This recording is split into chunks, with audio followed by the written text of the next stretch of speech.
This is a quick overview of some Carradice Super C rear panniers which I bought a number of years ago. This is pictures from when they were first bought.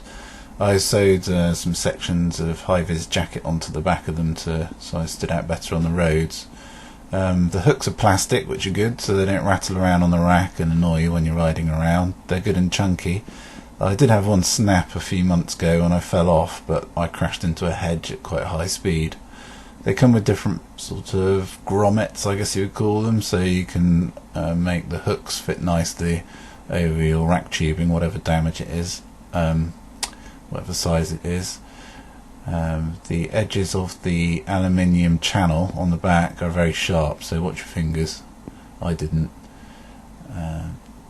Here they are on the bike. They're quite wide, they stick out quite a lot, but as they get older and floppier they don't look quite so bulky, and they're very good quality. They're made of a cotton duck webbing. I don't know why it's called duck.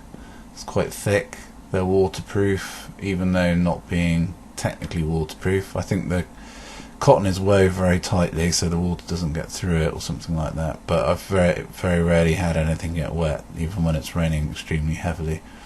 The colour does fade over the years. I mean, they're kind of a light grey now instead of black, but that doesn't bother me in the slightest.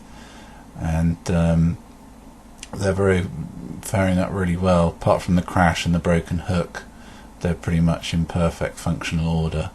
The little red clip you can see there is so when you put the hook over the rack tube, it clips in place, and then you can it stops the hooks popping off as you're going along.